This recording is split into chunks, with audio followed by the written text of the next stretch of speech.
So our opacity, like very quickly, right here, just a really quick curve up, and then towards the end the curve out. So we want it to kind of go, let's smooth it out a little bit first. We want it to quickly come in. We only want it transparent in the beginning just a little bit, right where our bullet would be. Like up here, we don't want to, we don't want a sharp edge, and we want, of course, a longer transparency towards the end. So we want the transparency out and a soft, just like that. So most of our trail's solid except for the back, and just a little bit of the front is transparent. Alright, so see, now we can bring our transparency down. Then go ahead and add more particles. So let me add those in.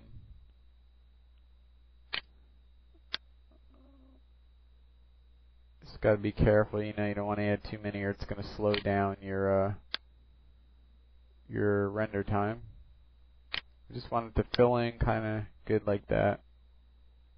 Alright, now let's go ahead and see how this is going to look if we set it for displacement. So let's go ahead and duplicate the background. So click on it, duplicate it, and go ahead and set any one of them to a guide layer. And what you want to do is select the guide layer, the comp one, which is our shape, solid, and the camera. We're going to pre-comp those into their own comp. Go pre-comp, move all attributes, click OK. Okay, so now the trail alone, all by itself, is in its own comp. Got to make sure you do the camera and the shape, or you're going to lose your shape. Now we got a new background, and what we want to go is to store displacement map, set the displacement map layer to the pre-comp, which is our bullet trail, set both channels to luminance, horizontal and vertical, and then we can wrap pixel around, put a check in that, and then go ahead and adjust your displacement until you get a good enough displacement to affect everything in your scene. Set your pre-comp, your bullet trail, to overlay or add, whichever looks good. For bullet trails, the add seems to work pretty darn good because it doesn't, go too bright. If you set it to add, it's sometimes a little bit too bright.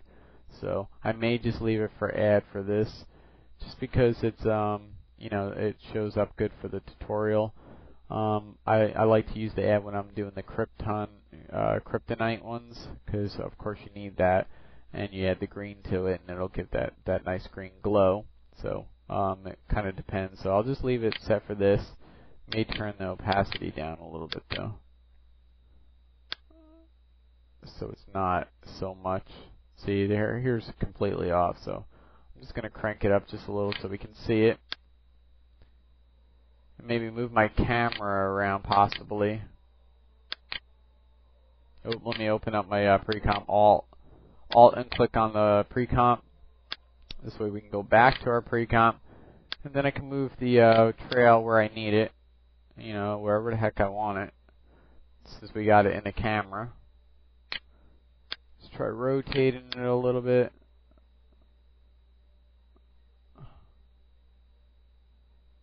I'm trying, where do I want it?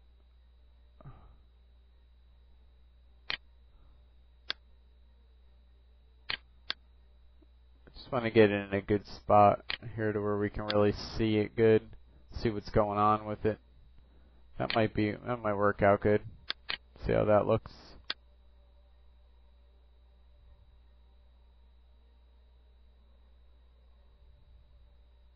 And we can kind of see it that way. Let me rotate it a little bit more. I always go back to that one. Let me turn that one. Put it over here. There we go. Alright, let me rotate it. We don't want it that big. I guess I'll just leave it like that. I want it up by the house. Just trying to position it. It's going to depend on where your bullet is anyway, so I guess we'll just leave it there. That'll work. Okay, so we got, you got the basic. This is pretty much the basic bullet trail. You add a bullet to it, boom, you got a bullet trail. This is the basic displacement type bullet trail. That's pretty much all you need if you just wanted that kind of bullet trail. Of course, you can change the colors here if you want. Add more particles if you want a more solid trail. Just leave it that way. Go ahead and make sure your directional spread was down to 0 on that one. I think I forgot to do that. That's pretty much it. Here's where you can change your colors. You can change it overlay, random from gradient, and then go to color overlay. If you wanted the kryptonite, you can do that green one, which is here. It's one of the presets, or make your own. Just adjust the colors the way you want it, and it'll give it a the green kryptonite color. Add there, and then you add a glow to it. If you add a glow to it, you'll get the kryptonite color. Add the glow to the final layer so you can really get an idea how it's going to look. To the final comp, I mean.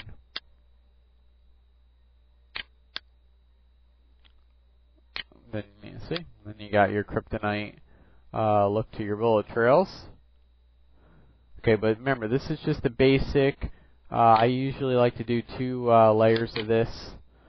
So what we'll do is get rid of the kryptonite color in case that's what you're not looking for. You can leave it to black and white like this. Set it to the black and white preset, which is the second one down, and see how that looks.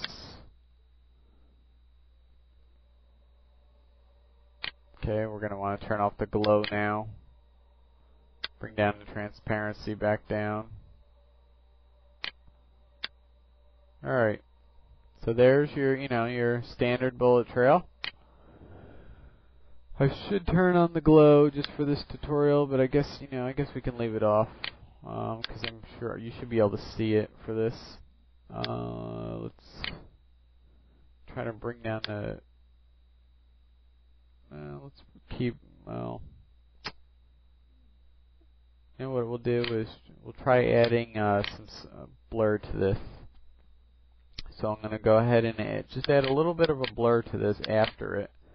Go to Effect, Blur, Fast Blur, and set it to like 1. Just a little bit of a blur, just so it kind of softens our edges up a little bit. Gives us a little bit of a softer bullet trail. If that's what you want.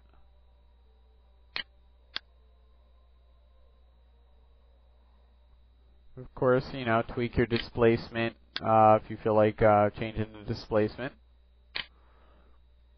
See how it looks without that blur in there.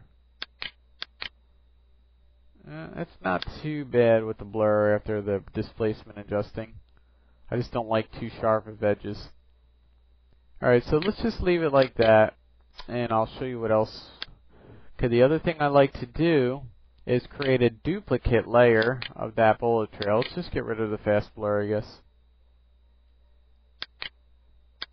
Okay. Let's turn, I guess we'll leave the size the way it is, change the opacity, just crank that down a little bit on the opacity. That's going to be better. Alright. So, we're going to go ahead and duplicate the particle layer now. So, edit on your particle layer on the solid. Duplicate that. Turn the particles per second down. You got to be careful what you want to touch here. We'll set it to 8 for now. Okay, we only need a few particles. And what we'll want to do is change the size. Let's go ahead and, let's do the size first. We'll set that to like 8 maybe. That should work. 8 for now. Alright, good. What I want to do is just temporarily, I'm going to change my colors to at birth, set it to red, just so we can see what we're dealing with here, so we can see the new particles that we just created, so we can see where they're going to go. Alright, opacity over life, we want them basically to start kind of like the same way they did before, but we want them to last maybe a little bit, we want to feather them out more over time. So we kind of want to start the feather process, the transparent process